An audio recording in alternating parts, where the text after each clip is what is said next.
नमस्कार, स्वागत है आपका जनता टीवी में। मैं हूं आपके साथ सचिन चौहान। जोशीमठ पहुंचे उत्तराखंड के मुख्यमंत्री पुष्कर सिंह धामी ने कहा कि मैं यहां पर खड़ा हूं, पूरी सरकार यहां पर खड़ी है। आपदा से जो घटित हुआ उसके लिए हम भगवान से प्रार्थना कर रहे हैं कि जल्द से जल्द सबको ठीक हो जाए। और इसके साथ ही उन्होंने लोगों को भरोसा दिलाया है कि हमारा शहर जोशीमठ पूरी तरह से पहली वाली स्थिति में आ जाएगा। जोशीमठ की स्थिति को लेकर सीएम धामी से हमारे ब्यूरो चीफ योगेश राणा ने भी खास बातचीत की है, वो देख लेते हैं।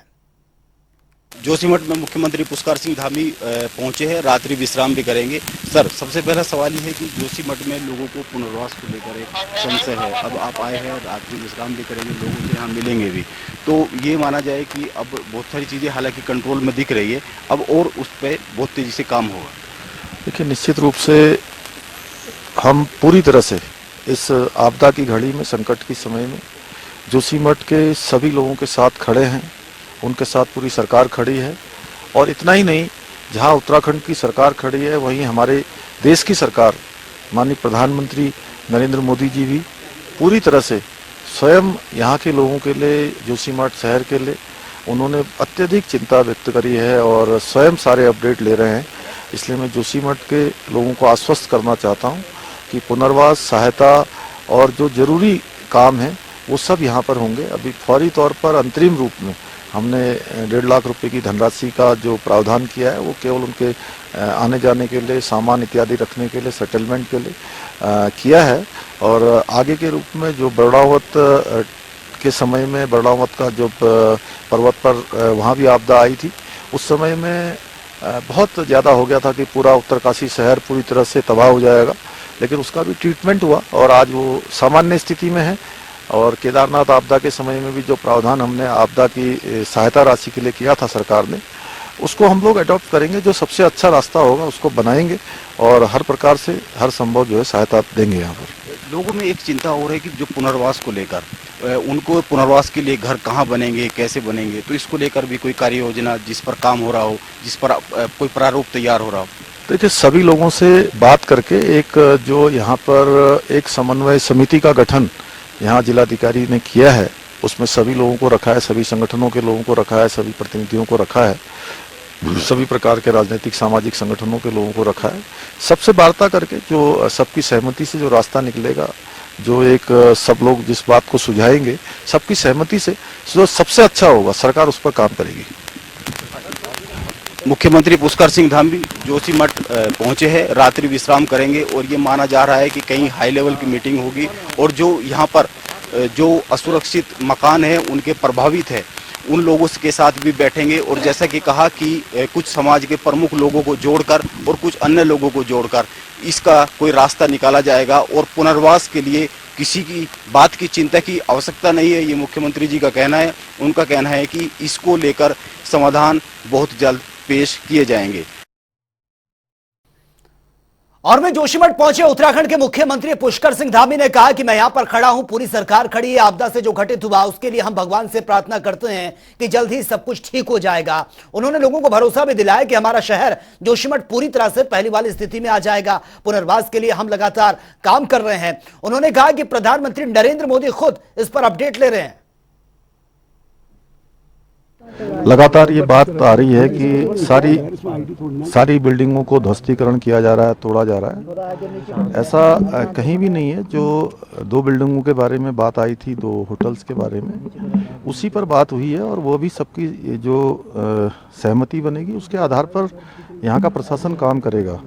और इसके साथ साथ जो राहत एवं पुनर्वास की बात है, मुआवजे की बात है, उसके लिए यहाँ पर कमेटी बना दी है।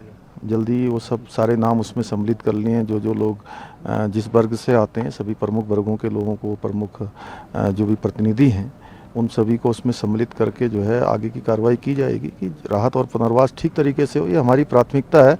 और अभी अंतरिम राहत, ये अंतिम राहत की घोषणा की है और जल्दी से जल्दी हम चाहेंगे कि सभी तक अंतरिम राहत पहुंच जाए। ये अंतिम राहत नहीं है, ये केवल अभी तात्कालिक रूप से है कि जिससे लोगों को फौरी रूप से मदद मिल पाए, तो उस पर हम लोग काम कर रहे हैं। सर आप अचानक आप सारे कार्यक्रम रद्द करके जोशीमठ पहुंचे हैं, क्या शेड्यूल रहने वाला है रात को, क्या कोई मीटिंग वगैरह? नहीं, मैं आज प्रातःकाल से ही सोच रहा था, चूँकि मेरे अन्य जगह पर भी कार्यक्रम लगे हुए थे, तो ये समय चूँकि मुझे लगा कि सबसे ज़्यादा ज़रूरी है कि यहाँ मैं जोशीमठ के अपने भाई बहनों के साथ में आऊँ, क्योंकि इस संकट की घड़ी में। और कहीं ना कहीं मैं समझता हूँ कि मैं यहाँ खड़ा हूँ, पूरी सरकार खड़ी है, पूरे उत्तराखंड के लोग खड़े हैं, माननीय प्रधानमंत्री जी का हमको पूरा आश्वासन है, भरोसा है, उन्होंने पूरी सहायता और लगातार वो इसकी मॉनिटरिंग कर रहे हैं। इसलिए मैं यह भी कहना चाहता हूं, चूँकि धीरे धीरे स्थिति यहाँ पर जितना आपदा के कारण से नुकसान हुआ है या जो भी घटित हुआ है वह हो चुका है, और आगे हम भगवान से प्रार्थना करते हैं वो ठीक। और इस खबर पर ज्यादा जानकारी के साथ ब्यूरो हेड योगेश राणा इस वक्त हमारे साथ फोन लाइन पर बने हैं। योगेश, खुद मुख्यमंत्री यहां पर पहुंचे हैं, हालातों का जायजा उन्होंने लिया और आपने खुद बात की है मुख्यमंत्री से, अब किस तरीके की आगे प्रोसेस चल रही है? देखिए, यहाँ पर मुख्यमंत्री खुद आए हैं और उनका यहाँ पर आने का कोई तय कार्यक्रम नहीं था। जी जी, कोई शेड्यूल नहीं था, तो अचानक से आए हैं। अचानक से आने के पीछे कई सारी वजह है। आने के बाद वो सीधे मीडिया से मुखातिब हुए। इसके बाद जो पीड़ित परिवार है, पीड़ित परिवार से मिले वो, और पीड़ित परिवार से मिलने के बाद उन्होंने यहाँ पर कई सारी हाई लेवल मीटिंग का उनका पूरा का पूरा प्रोग्राम है। हालांकि उनका कार्यक्रम अचानक से बनता जा रहा है। उन्होंने इसको लेकर कोई ब्रीफिंग नहीं की कि कहाँ कहाँ क्या क्या कार्यक्रम है। ठीक है। लेकिन इसमें सबसे महत्वपूर्ण बात यह है कि जो 2 दिन से 3 दिन पहले जो यहाँ पे संवेदनशील भवन है उनको तोड़े जाने के आदेश जारी हो चुके हैं, लेकिन वो तोड़े नहीं जगह जाए। वो इसलिए नहीं तोड़े जा सके क्योंकि जो भवन स्वामी है उनका कहना है कि इसको लेकर गतिरोध है मुआवजे को लेकर, कि मुआवजा पहले तय किया जाए, हमारे विस्थापन की जो जगह है वो पहले तय की जाए, इसके बाद ही इस दिशा में कोई कदम उठाया जा सकता है। तो इस वजह से सबसे जो महत्वपूर्ण बात है मुआवजे का निर्धारण है। सरकार ने तय किया है प्रति जो परिवार है किराए के लिए हर महीने 5,000 रुपए, इसके अलावा शिफ्टिंग के लिए 50,000 रुपए, और जो अंतरिम राहत है उसके लिए 1 लाख रुपए की व्यवस्था की गई है, यानी कि अंतरिम राहत के तौर पर 1.5 लाख रुपए। ठीक है। लेकिन जो पीड़ित परिवार है, जो प्रभावित परिवार है, उन लोगों का कहना है कि ये जो मुआवजा है इसको एक साथ दिया जाए, 1 टाइम सेटलमेंट किया जाए और इसको बढ़ाया जाए। पहले तय किया जाए कि मुआवजा होगा कितना, क्योंकि अभी सरकार की तरफ से ये बहुत ज्यादा खोला नहीं गया, ओपन नहीं किया गया कि मुआवजा कितना हुआ। ये तमाम कमेटियां गठित हुई है, इस पर बैठ के चल रही है। तो ये जो गतिरोध है, जो 2 होटल है वो जो बहुत खतरनाक स्थिति में आ गए, उनको हटाया जाना बहुत जरूरी हो गया है, और उनको हटाया नहीं जा रहा है क्योंकि लोगों का विरोध चल रहा है। तो इसके चलते हुए ये जो 2-3 दिन से गतिरोध है, तो मुख्यमंत्री पुष्कर सिंह धामी पूरी चीजों को अपने ऑब्जर्वेशन में लेना चाहते हैं, तो वो सीधे यहाँ से मॉनिटरिंग करना चाहते हैं। ये एक वजह मानी जा रही है मुख्यमंत्री पुष्कर सिंह धामी के जोशीमठ आने के पीछे। जी बिल्कुल योगेश, लेकिन हम देख रहे हैं जिस तरह से आप भी बता रहे हैं कि जो मुआवजे की राशि का जो ऐलान हुआ है लोग उससे खुश नहीं है, वो एक मुश्त राशि चाहते हैं, लेकिन लोग अड़े हुए हैं जिद पर, अगर उनको नहीं हटाया गया, क्योंकि दरारें दिन प्रतिदिन बढ़ रही हैं, खतरा बढ़ा है, वक्त रहते कदम नहीं उठाया तो बड़ी घटना घट सकती है। देखिए, इसमें मुआवजे को लेकर मैं इसमें एक चीज और कहना चाहूंगा। सरकार ने विस्थापन के लिए 2-3 जगह का चयन किया था, और उन 2-3 जगह की मिट्टी का परीक्षण होने के बाद फिर ये था कि वहाँ किस तरह के घर बनाए जाए, कैसे विस्थापित किया जाए। लेकिन इसमें भी एक महत्वपूर्ण बात यह है कि जो पीड़ित परिवार है उनमें भी अलग अलग राय है। कुछ लोगों का कहना है कि हमें घर के बदले घर दिया जाए, लेकिन कुछ लोगों का कहना है कि घर के बदले घर नहीं, हमें पैसा दिया जाए, हम जहाँ चाहेंगे हम वहाँ रह लेंगे। ये हमें कहाँ घर लेना है, खरीदना है, किराए पर रहना है, ये हमारी प्रायोरिटी तय कर लेंगे। कुछ लोगों का कहना है कि 1 टाइम सेटलमेंट दिया जाए, एक साथ पैसा दिया जाए। तो उन्होंने कहा है कि हम जोशीमठ को छोड़ना नहीं चाहते, इसी के आसपास कई जगह देखी जाए, वहाँ पर हम शिफ्ट होना चाहते हैं। तो ये जो कई सारी चीजें हैं, इसके चलते भी एक ये गतिरोध बन रहा है कि आखिर सरकार का तंत्र जो किस तरफ मूव करे, किस तरफ जाए, क्योंकि ये जो घर है ये इनकी संख्या बढ़ती जा रही है, 723 हो चुकी है, और 400 से ज्यादा लोगों को सुरक्षित जगह पर ले जाया जा चुका है। तो इसके पीछे एक बड़ी वजह ये भी है, और मुआवजे के तय होने को लेकर जो अफसर है उनका ये कहना है कि ये प्रक्रिया चल रही है। जैसे ही सबसे पहले हमारी प्रायोरिटी में है लोगों को सुरक्षित स्थान पर पहुंचाना, उसके बाद मुआवजे को लेकर निर्धारण किया जाएगा। ठीक है, चलिए योगेश, बहुत बहुत शुक्रिया फिलहाल आपका इस तमाम जानकारी के लिए।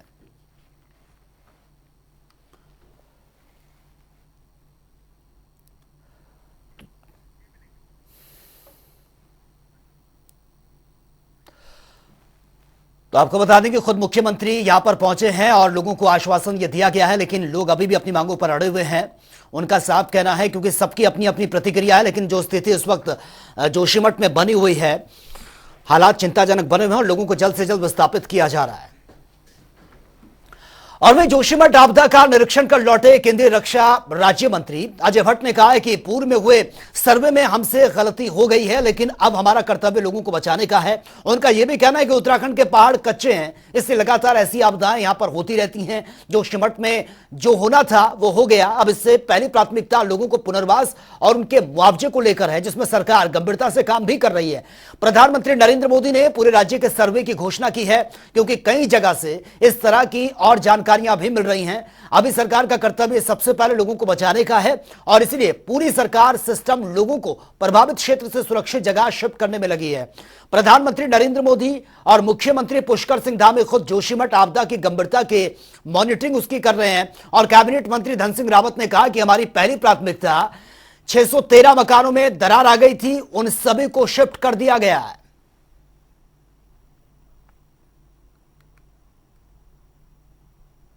नहीं ठीक है, वो आ गई बात, कह दिया ना, सभी लोग कह रहे हैं नहीं लिया सामने। तो एक बात पर कोई एक बोलेगा, कोई दूसरा बोलेगा, चलो माना गलती हो गई, लेकिन रेमेडी क्या है आज?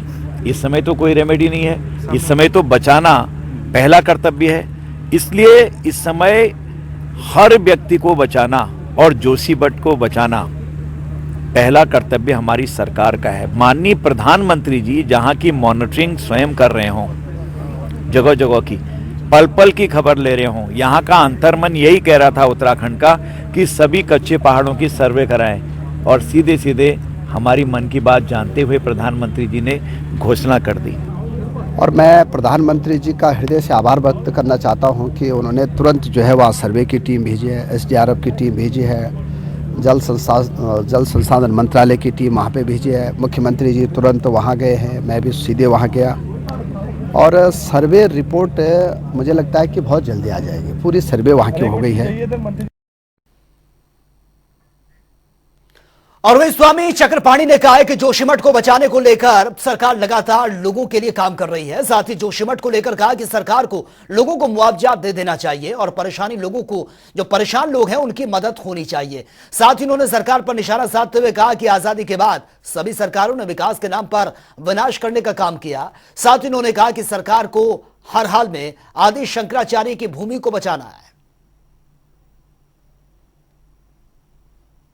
सनातन धर्म के ध्वजावाहक आदि जगत गुरु शंकराचार्य द्वारा स्थापित ज्योतिर्मठ में जिस प्रकार से आजादी के बाद से ही सरकारों ने विकास के नाम पर वहां पे विनाश करने का काम किया, जिसका परिणाम स्वरूप आज ज्योतिर्मठ के जो स्थानीय निवासी है उनके आंखों में आंसू है।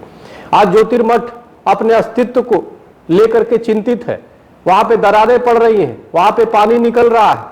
सवाल यह है कि जब 1976 में जब मिश्रा कमेटी बनी और मिश्रा कमेटी ने जब स्पष्ट कर दिया था कि वहां पे बड़ी इमारतें, वहां पे विस्फोट, वहां पे सीमेंट, वहां पे रोड़ी का इस्तेमाल नहीं होगा, उसके बावजूद भी बड़ी बड़ी इमारतें कैसे बन गई। वहां पे बड़े विकास के नाम पे जिस प्रकार से विनाश के रास्ते पे ले जाने का काम ज्योतिर्मठ को किया गया है, निश्चित रूप से उसमें सबकी इस जो प्रकृति और सांस्कृतिक और धर्म का जो वहां पे त्रिवेणी है, उसका कहीं ना कहीं नुकसान करने का पाप किया है आजादी के बाद से जितनी भी सरकारें आई। और वहीं असदुद्दीन ओवैसी ने संघ प्रमुख मोहन भागवत के मुसलमानों को लेकर दिए गए बयान पर सवाल खड़े करते हुए कहा है कि यूपी के डिप्टी सीएम केशव प्रसाद मौर्य ने कहा कि सर संचालक ने जो कहा उस देश का अधिकांश मुस्लिम समाज और हिंदू समाज दोनों ही मानता है। और वो उसे मानता है और समझता भी है। केशव प्रसाद मौर्य ने असदुद्दीन ओवैसी पर मुस्लिम तुष्टीकरण करने का भी आरोप लगाया है।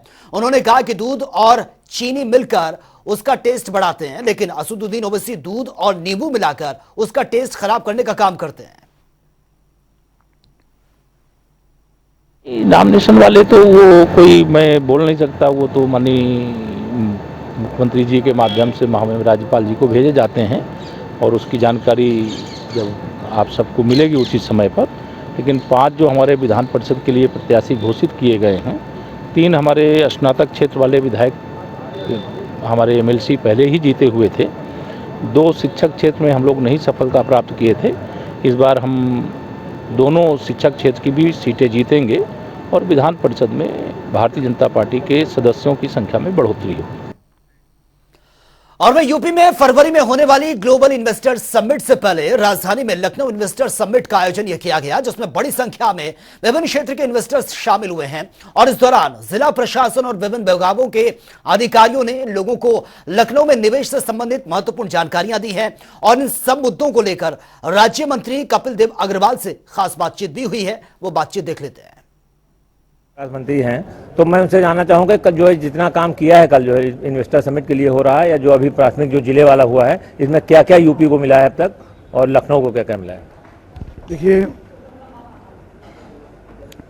हमारे प्रधानमंत्री नरेंद्र मोदी के नेतृत्व में माननीय मुख्यमंत्री योगी आदित्यनाथ जी के निर्देशन में परिश्रम से दुनिया भर के लोग आज उत्तर प्रदेश में इन्वेस्ट करने के लिए आ रहे हैं। ये बहुत ही बड़ी छलांग उत्तर प्रदेश के द्वारा है। पहले की सरकारों में उत्तर प्रदेश में आने लोग डरते थे, यहाँ का भय, खौफ, लूट, उगाही, यानी उत्तर प्रदेश बदनाम प्रदेश था। आज पूरे हिंदुस्तान का ग्रोथ इंजन उत्तर प्रदेश बना है। तो पूरी दुनिया भर के इन्वेस्टर्स, हिंदुस्तान के बड़े बड़े शहरों के बड़े बड़े कॉरपोरेट्स और जनपद स्तर पर भी इन्वेस्टर यहाँ पर आ रहे हैं। हमारा विभाग व्यवसाय, शिक्षा, कौशल विकास, उसके द्वारा भी आज इन्वेस्टर समिट हुई है और 5200 करोड़ के MOU यहाँ पर उद्यमियों ने साइन किए हैं, स्वीकृति प्रदान की है। हमारे विभाग के अधिकारियों द्वारा एक बड़ी उपलब्धि माननीय मुख्यमंत्री जी के खाते में ये डालने का काम किया है। और मुख्यमंत्री जी इस प्रकार से एक शानदार विजन के साथ उत्तर प्रदेश को प्रगति के मार्ग पर ले जाना चाहते हैं, तो हमारे विभाग की भी उसके अंदर महत्वपूर्ण भूमिका है। जितने इन्वेस्टर्स यहाँ पर आएंगे, जितनी इंडस्ट्री यहाँ पर लगेंगी, उन सब में युवाओं की आवश्यकता पड़ेगी। उनकी भी स्किल मैपिंग करा करके उनको भी हम रोजगार से जोड़ने का और उनकी आवश्यकता के अनुसार उनको प्रशिक्षित करने का हम काम करें। कितनी संख्या होगी उनकी, अनुमान क्या लगा रहे हैं आप? अभी कोई टोटल नहीं है उसका, समय लगेगा। अभी तो इन्वेस्टर आ ही रहे हैं, लेकिन आप देख रहे हैं समाचार पत्रों में, सोशल मीडिया में, मीडिया में कि लगातार संख्या बढ़ रही है और उत्साह के साथ उत्तर प्रदेश में इन्वेस्ट कर। इससे रोजगार कितने लोग मिलेंगे मंत्री जी? एक चीज अभी चल रहे तो काम को बहुत बड़ी संख्या में जब इतने इन्वेस्टर्स आएंगे तो रोजगार ही मिलेंगे और अच्छा उत्साह सब लोगों में लगातार है। Thank you. तो ये थे कौशल विकास मंत्री और इन्होंने बताया कि सबसे बड़ी बात है यूपी के हजारों लोगों को इससे रोजगार मिलेगा। और ये जो इन्वेस्टर समिट हो रही है इससे अभी लगातार प्रस्ताव आ रहे हैं और 52,000 करोड़ के प्रस्ताव अब तक आ चुके हैं, जब इनका लक्ष्य केवल महज 3,000 करोड़ का था। कैमरामैन जो है शिवम के साथ TN मिश्रा, जनता TV, लखनऊ। और वहीं कांग्रेस के राज्यसभा सांसद इमरान प्रताप गढ़ी की मुश्किलें बढ़ती हुई नजर आ रही हैं। कांग्रेस सांसद के खिलाफ गैर जमानती वारंट जारी हो गया और उनके खिलाफ यह वारंट मुरादाबाद की MP MLA कोर्ट से जारी हुआ है। कांग्रेस सांसद के खिलाफ पहले मुरादाबाद के गल शहीद थाने में यह केस दर्ज था और इमरान प्रताप गढ़ी पर लोकसभा चुनाव 2019 में आचार संहिता उल्लंघन का केस दर्ज है। और यह केस कांग्रेस सांसद के खिलाफ मुरादाबाद स्थित गल शहीद थाने में दर्ज किया गया था। वहीं बीते लंबे वक्त से कोर्ट में गैर हाजिर रहने के कारण गैर जमानती वारंट यह जारी हुआ था और इस मामले में कांग्रेस सांसद पर पैसे देकर भीड़ बुलाने और पुलिस के काम में व्यवधान पैदा करने का आरोप है। वहीं प्रचार का समय खत्म होने के बाद कांग्रेस सांसद पर जुलूस निकालने का भी आरोप लगा था।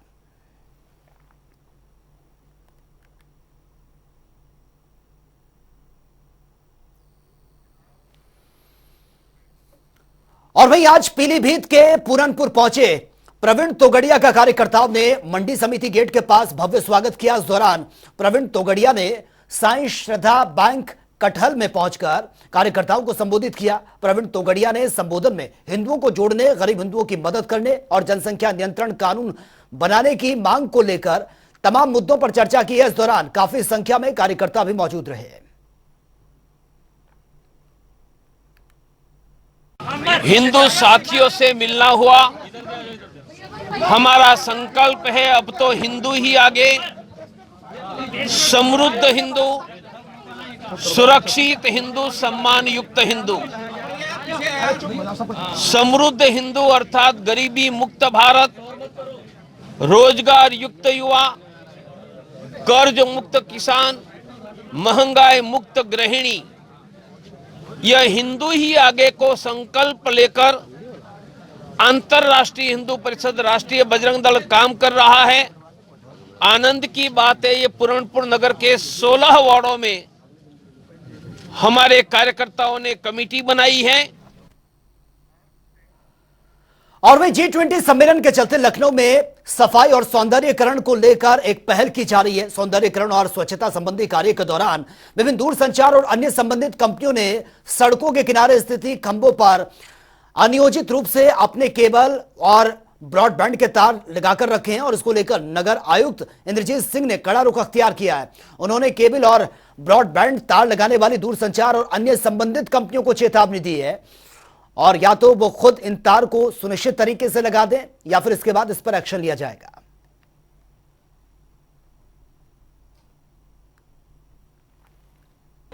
G20 सम्मेलन को लेकर नगर निगम इस बार जो है सौंदर्यीकरण में एक नई पहल कर रहा है। सबसे बड़ी समस्या है शहर के ज़्यादातर बिजली खंभों में तारों का मकर जाल फैला हुआ है और असुरक्षित भी है और देखा जाए तो बस बदरंग भी कर रहा है शहर को। तो नगर आयुक्त इंद्रजीत सिंह ने कहा है कि अब जो है सभी लोग सम्मेलन से पहले इन अपने अपने तारों को हटा लें, चाहे उसमें केबल कंपनियां हैं या दूरसंचार कंपनियां हैं। सबसे कहा गया कि अपने अपने केबल दुरुस्त करें, अन्यथा नगर निगम अगर हटाएगा तो उसका वो पैसा भी वसूलेगा। इसको लेकर कुछ जगहों में काम शुरू हो गया है। पुराने लखनऊ में और जोन ए के अधिकारियों ने खंभों से तार हटाने का काम शुरू करा दिया है और नोटिस भी लोगों को दे दी है। अब देखा जा रहा है कि कम से कम जो है एक जोन में काम पूरा हो जाए, उसके परिणामों के बाद सभी 7 अन्य जोनों में भी इसकी समीक्षा की जाएगी और ये काम किया जाएगा। कैमरामैन शिवम के साथ TN मिश्रा, जनता टीवी, लखनऊ। और वही गुयाना के राष्ट्रपति डॉक्टर मोहम्मद इरफान अली ताजनगरी यानी कि आगरा का दौरा करने के लिए पहुंचे। इस दौरान उन्होंने यहां पर ताजमहल का दीदार किया। आपको बता दें कि राष्ट्रपति के दौरे से पहले सभी तैयारियां पूरी कर ली गई थी और साथ ही सुरक्षा को देखते हुए चप्पे चप्पे पर पुलिस बल भी तैनात था।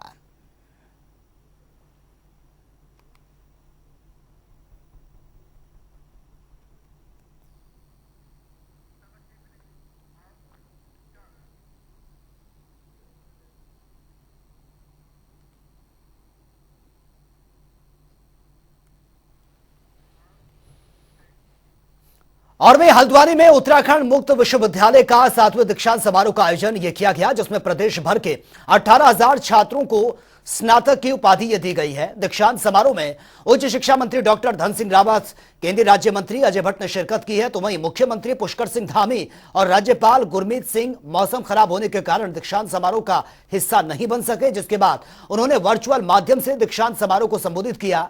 दीक्षांत समारोह की शुरुआत में उच्च शिक्षा मंत्री व केंद्रीय राज्य मंत्री ने 25 करोड़ लागत से बने 5 भवनों का भी लोकार्पण किया।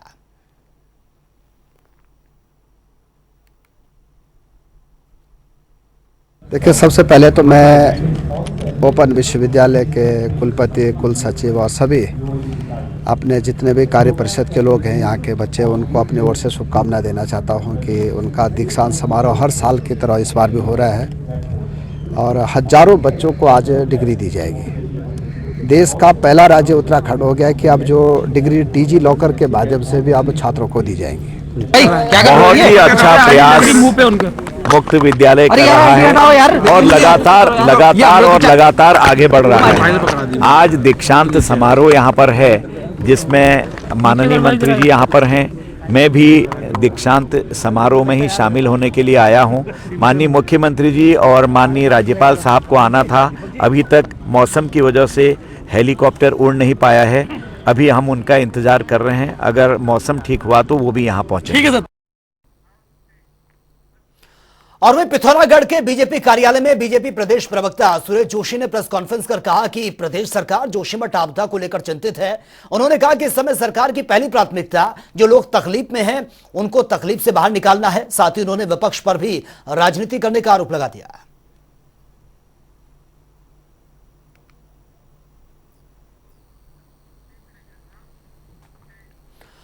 और वहीं मसूरी में आज आईटीबीपी की पासिंग आउट परेड से 45 युवा अधिकारियों ने शपथ ली है।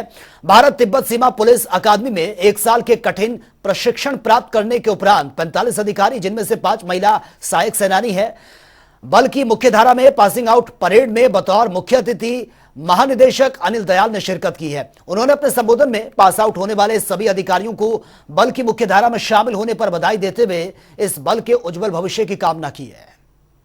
आईटीबीपी का, जैसे आप लोग जानते हैं, आज हमारा पासिंग आउट परेड था।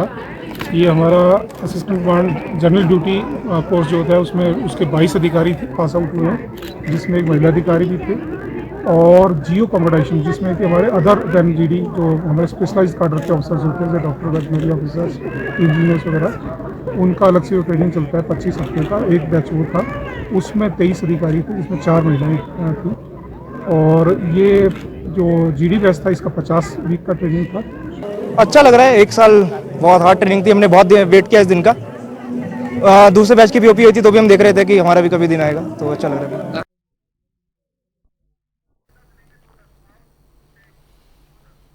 तो चलिए अब बात होगी 2 मिनट में 10 बड़ी खबरों की। काशीपुर पुलिस ने नशे की गोलियों और कैप्सूल के साथ एक शख्स को किया गिरफ्तार। नशे के खिलाफ चल रहे अभियान के तहत हुई गिरफ्तारी। अभियुक्त के आपराधिक रिकॉर्ड की हो रही है जांच पड़ताल। गैंगस्टर्स का वांछित अपराधी 3 सहयोगियों सहित गिरफ्तार। बांदा पुलिस और एओजी की संयुक्त टीम ने किया गिरफ्तार। सैनिक और सरकारी कर्मचारियों के घरों को बनाते थे अपना शिकार। सहारनपुर में खनन माफिया हाजी इकबाल की कोठी को पुलिस ने किया कुर्क। न्यायालय के आदेश पर पुलिस ने लिया एक्शन। 50,000 का इनामी रहा है हाजी इकबाल। बांदा में ट्रक की चपेट में आई है वृद्ध महिला। घटनास्थल पर हुई है वृद्ध महिला की मौत। सब्जी खरीदकर वापस जाते समय हुआ हादसा। पुलिस ने शव को कब्जे में लेकर पोस्टमार्टम के लिए भेजा। मुरादाबाद के टीएमयू में मेडिकल स्टूडेंट्स ने डॉक्टर पर लगाया शोषण का आरोप। डॉक्टर पर शादी का झांसा देकर शोषण करने का आरोप। थाना बागपड़ा में डॉक्टर पर मुकदमा दर्ज। रायबरेली में कुएं में मिला है लापता युवक का शव। 4 दिनों से लापता था युवक। परिजनों का रो रो कर हुआ बुरा हाल। पोस्टमार्टम के लिए शव को भेजा गया। ऋषिकेश के मरोड़ा गांव में दरारें पड़ने के बाद कई घर हुए जमींदोज। कर्णप्रयाग रेल लाइन निर्माण में भी हो रही है समस्या। कई घर जमींदोज होने की कगार पर। खतरे के साए में रह रहे हैं कई परिवार। आगरा में ऑटो चालक की गोली मारकर हत्या। सवारी बनकर बैठे व्यक्ति ने हत्या को दिया अंजाम। थाना शाहगंज वायु विहार रेलवे फाटक के नजदीक की हुई हत्या। मामला दर्ज कर जांच पड़ताल में जुटी पुलिस। अलीगढ़ के आयुर्वेदिक मेडिकल कॉलेज के फेल छात्रों ने किया जमकर हंगामा। पास होने के बदले पैसे मांगने का मैनेजमेंट पर लगाया आरोप। परीक्षा की कॉपियां रीचेक करवाने की मांग।